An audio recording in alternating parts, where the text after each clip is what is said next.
எடுத்தோனே ஒரு கதை சொல்லி ஸ்டார்ட் பண்றாங்க. இது மாரி ஈஸ்ட்ல இருக்க எல்லாருமே இறந்து போயிட்டாங்க.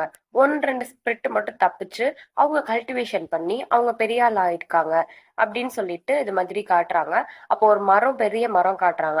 அந்த மரத்துல தான் நெறைய ஸ்பிரிட் பார்த்தோம்னா அவங்களோட கல்டிவேஷன பண்ணிட்டு இருக்காங்க. இதுல முக்கியமான ஆள் யாரு அப்படின்னா, நம்ம ஹீரோயின்.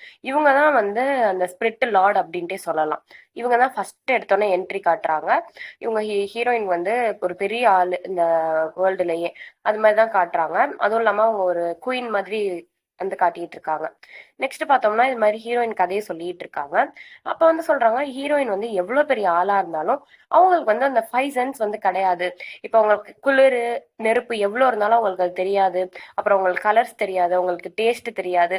இந்த மாதிரி விஷயம்லாம் உங்களுக்கு இருக்கு. இது உங்களுக்கு ஒரு சாபம். இந்த சாபத்தை நீக்கிறதுனா ஒரு ஸ்வாடு உள்ள ஒருத்தவரால மட்டும்தான் அந்த சாபத்தை நீக்க முடியும். அதை அவங்க 300 வருஷமா தேடிட்டு இருக்காங்க. அந்த 300 வருஷமா தேடியும் அவங்களுக்கு கிடைக்கல.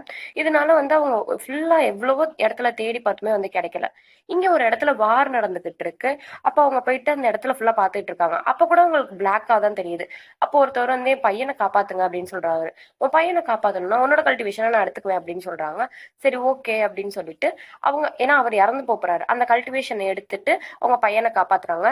ஸோ இந்த வீடியோ ஃபுல்லா வேணும் அப்படின்னா கமெண்ட்ல சொல்லிட்டு சேனலை சப்ஸ்கிரைப் பண்ணிக்கோங்க.